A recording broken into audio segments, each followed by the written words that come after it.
When a country obtains great power, it becomes like the sea. All streams run downward into it. The more powerful it grows, the greater the need for humility. Humility means trusting the Tao, thus never needing to be defensive. A great nation is like a great man. When he makes a mistake, he realizes it. Having realized it, he admits it. Having admitted it, he corrects it.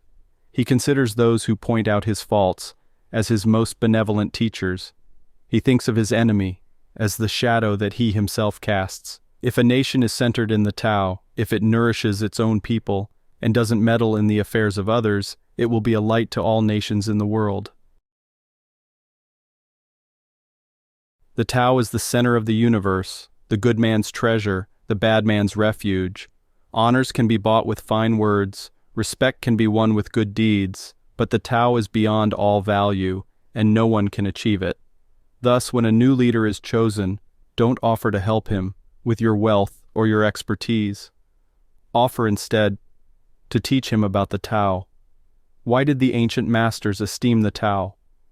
Because being one with the Tao, when you seek, you find, and when you make a mistake, you are forgiven. That is why everybody loves it. Act without doing, work without effort. Think of the small as large, and the few as many. Confront the difficult, while it is still easy, accomplish the great task, by a series of small acts. The master never reaches for the great, thus she achieves greatness. When she runs into a difficulty, she stops and gives herself to it. She doesn't cling to her own comfort, thus problems are no problem for her. What is rooted is easy to nourish. What is recent is easy to correct. What is brittle is easy to break. What is small is easy to scatter. Prevent trouble before it arises. Put things in order before they exist. The giant pine tree grows from a tiny sprout. The journey of 1,000 miles starts from beneath your feet. Rushing into action, you fail. Trying to grasp things, you lose them. Forcing a project to completion, you ruin what was almost ripe. Therefore, the master takes action by letting things take their course. He remains as calm at the end as at the beginning. He has nothing, thus has nothing to lose. What he desires is non-desire. What he learns is to unlearn. He simply reminds people of who they have always been. He cares about nothing but the Tao. Thus, he can care for all things. The ancient masters didn't try to educate the people, but kindly taught them to not know. When they think that they know the answers, people are difficult to guide. When they know that they don't know, people can find their own way. If you want to learn how to govern, avoid being clever or rich. The simplest pattern is the clearest. Content with an ordinary life, you can show all people the way, back to their own true nature. All streams flow to the sea, because it is lower than they are. Humility gives it its power. If you want to govern the people, you must place yourself below them. If you want to lead the people, you must learn how to follow them. The master is above the people, and no one feels oppressed. She goes ahead of the people, and no one feels manipulated. The whole world is grateful to her. Because she competes with no one can compete with her. Some say that my teaching is nonsense. Others call it lofty but impractical. But to those who have looked inside themselves, this nonsense makes perfect sense. And to those who put it into practice, this loftiness has roots that go deep. I have just 3 things to teach: simplicity, patience, compassion. These 3 are your greatest treasures.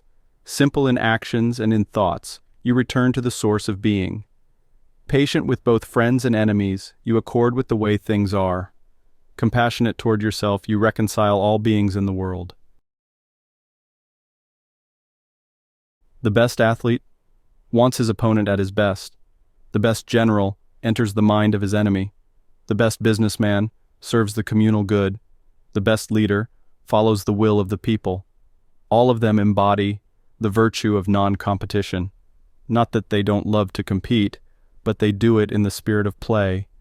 In this they are like children, and in harmony with the Tao. The generals have a saying, rather than make the first move, it is better to wait and see.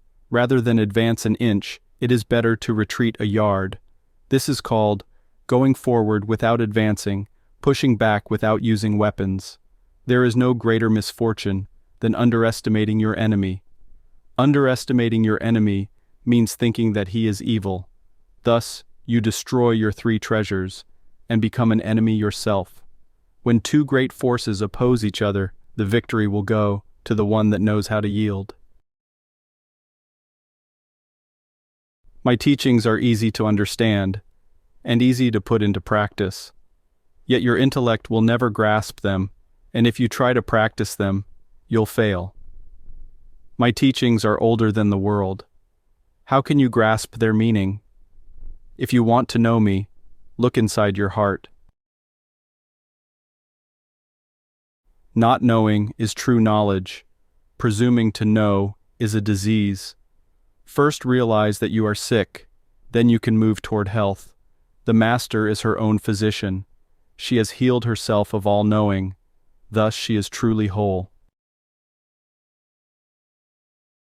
When they lose their sense of awe, people turn to religion. When they no longer trust themselves, they begin to depend upon authority. Therefore, the Master steps back, so that people won't be confused.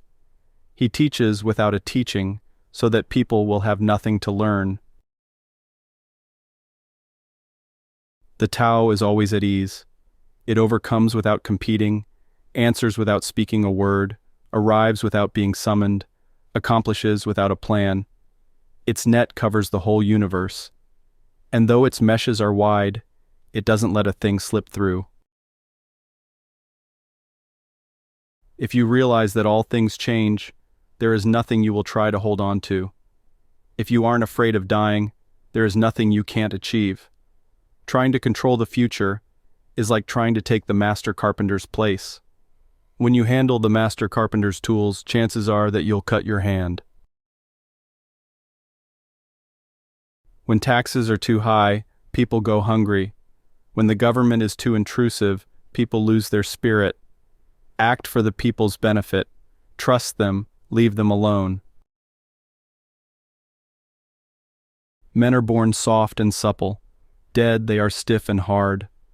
Plants are born tender and pliant. Dead, they are brittle and dry. Thus, whoever is stiff and inflexible is a disciple of death.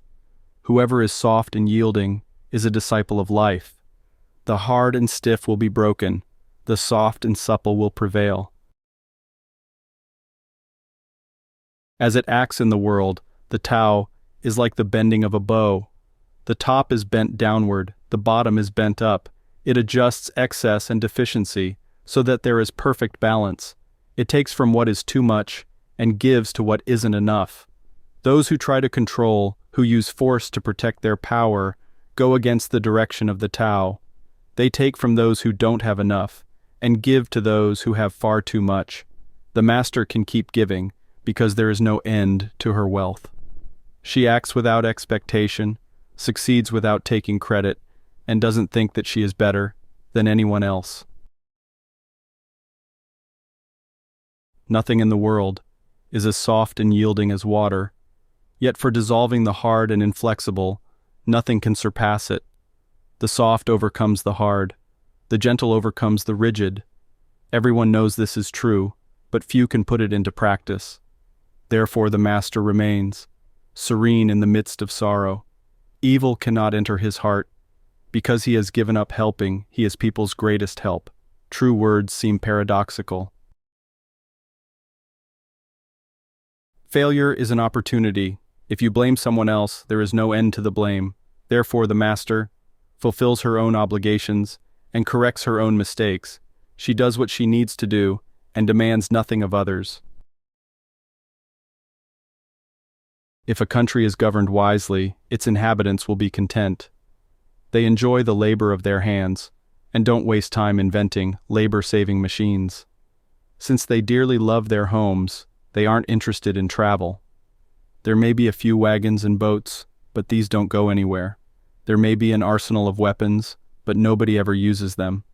People enjoy their food, take pleasure in being with their families, spend weekends working in their gardens, delight in the doings of the neighborhood.